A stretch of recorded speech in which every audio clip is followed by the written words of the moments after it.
Space! The final frontier. Or space in your living quarters, depending on where you live and how you live and what it affects everything you do.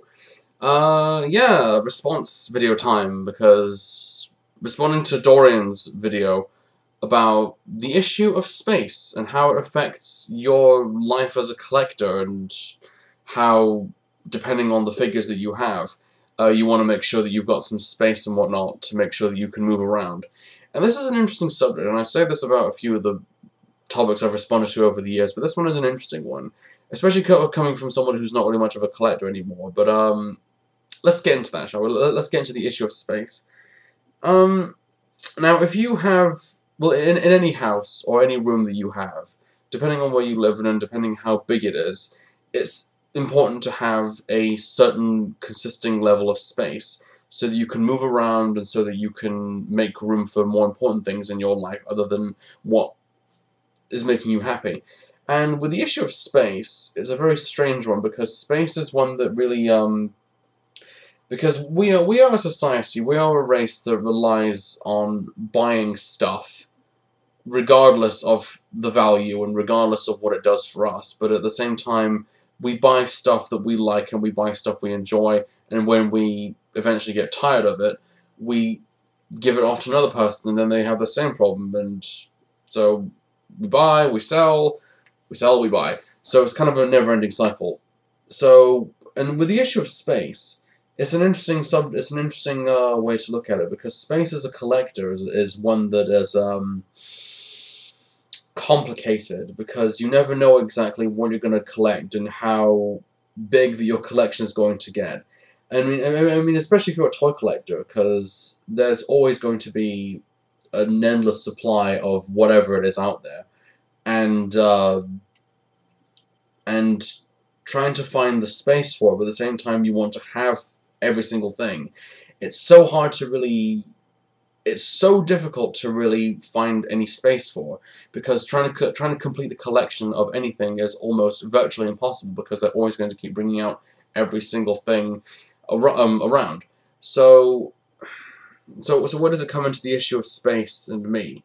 Well, it's interesting, because space is one of those things that I don't really seem to run out of, because I'm always changing my room, I'm always moving it around. In fact, quite recently I did a little clean out, and this is after I got back from TF Nation, a clean out of my room and just organized a ton of stuff. Not just my Transformers, but of my games, of my books, of my movies, getting rid of the ones that I don't watch as much anymore, or get rid of the games I don't play as much of anymore, and just reorganizing some of what I have to a different part of the room. And to advantage, and I'll just lift the camera up and I'll show you.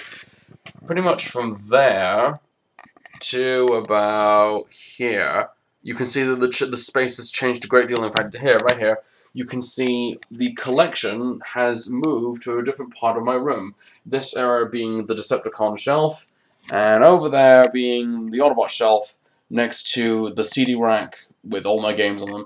So, yeah, I'm able to at least make sure that I have some space, regardless of whatever it is that I buy and whatever it is that I have.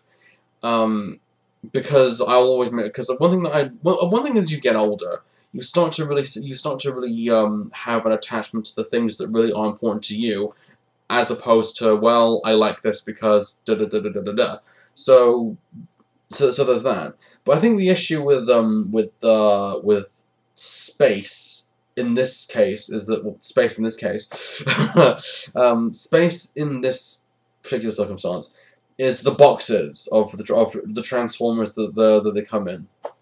Now, trying to find space for that is always going to be a problem, because, you know, they're big and bulky, they're made of cardboard and plastic, so it's really it's very difficult to try and make some room for, but at the same time wonder whether or not they're worth keeping, because there's the whole issue of value of these sorts of toys, and how much they're going to be in about 20-30 years from now. And I mean, if it was a G1 toy, then yeah, it would be worth keeping around, because those sorts of things are more than likely going to be collector's items. But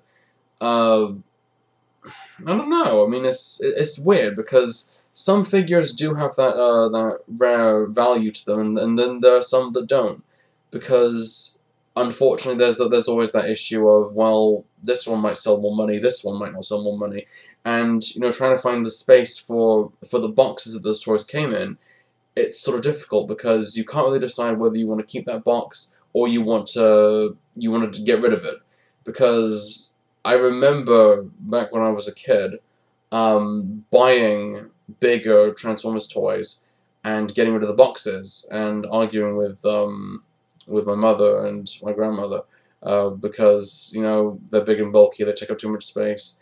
Um, I do see the value in them now, but it's like I make sure that if I buy a toy of anything, it's always going to be loose, because we fill up the planet with too much stuff that really we don't need anyway, and we use too much cardboard to the point where it's kind of becoming chaotic a little bit, and the plastic as well that goes into the packaging of those boxes is really insane. Um, so the issue with space and trying to find the space for the boxes and whatnot is, it's an easy method, but I think it's one that I think really could help a little bit. Is by putting one box in another and another and another and another. Just so like a Petrushka doll. Putting one thing smaller inside a bigger thing, so that way you can store that in. And with Transformers toys, because I have a big box in the attic in where I live that has most of the boxes of the figures that I've had, and some of them I'm tempted to get rid of, but there are some that really are worth holding on to. Like, say, for example, Armada Unicron, because that's such a huge toy, and you can't wrap that loosely, because otherwise it will get damaged, and then it will not be as good of a toy anymore. So there's that issue. But I mean, with this particular with this particular issue of space and boxes, it's an interesting one, because on one hand, do you need them, but then on the other hand, do you not? And with me in space, like I said before, I had to cleaned out a lot of stuff, and made sure that what I had was satisfying to a point where I could see where everything is, I know where everything is, and I'm able to find it. Because the one thing that I had a while ago, when I moved into this room, was my video games, all my PS2 games. Yes, I still play a PS2. My PS2, PS1, PS3. Those games are all put in boxes. And the problem with that is that you have to pull the box out, and then of course you have to check the fucking thing, and then try and find the one game you want to play and put the box back, and that just took way too much time. So what I did was that eventually, because, the CD rack, not many people use CDs these days, because CDs are kind of going the way of the VHS tape. So I filled up the section that has empty parts of that shelf, like the top shelf, and I'll just, rather than just me talking about it, right. If you see right there, the top shelf and the middle and right there. So pretty much that section is all my video games, and the top one is PS1, second shelf is PS2, PS3, and the third shelf is PS2. And I have more PS2 games than PS3 games, surprisingly. What can I say? I like older games. They're fun to play. But yeah, I mean, I organized all those, and the boxes that they were in, I just got rid of them. And the same thing with my movies, because I'm a huge movie fan, and unfortunately, because I've got almost little to no space for a shelf for my movies, I have them all in boxes. So I don't have that big of a problem with pulling the box out and getting the movies out. So there's that. But then there's also my comics as well, because I have like a wooden cabinet full of comics, and I pull those out, and I read those whenever I can, and exchange them and whatnot. So I'm able to find space for those, and the same thing the same for everything else I have. And if you live in a really small living quarters, you want to make sure that everything that you have is spaced out to a point where you can move and you know where everything is. And with boxes of toys, it's kind of a difficult thing to know really what to do with, because you're like, do I need this box? Is it going to have any value, or is the figure going to be more valuable than a piece of cardboard and just taped together with some plastic? So it's, I don't know. It's an interesting look at it, but at the same time though, it just really makes you wonder. You know, when you go to conventions and you buy and you see these toys in like polythene sandwich bags, loose figures. You know, it's from, if you saw that in like a high end retail toy store, that would be considered very cheaply, because there wouldn't be anything about that. There wouldn't be anything about the box. So there wouldn't be anything on the bag that gives you any information about the character, the toy, what it comes with, is it hazardous for children, all that shit.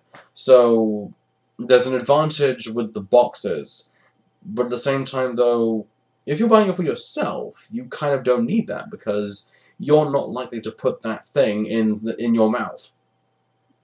I don't know. So it's it's an interesting subject. I really don't know, because I'm very conscious now about what I do and what I have in my life, and whether or not it's going to mean anything to me. Because most of the time, because when I pick a toy off of the shelf, because recently I picked this guy off the shelf, and this guy off the shelf. I've just been playing with them and just really looking at them and getting some inspirations for drawings, and you know, just thinking that some of these things, you know, they go through so much time and energy to really get the toy out there and make them as appealing to the customer as much as possible.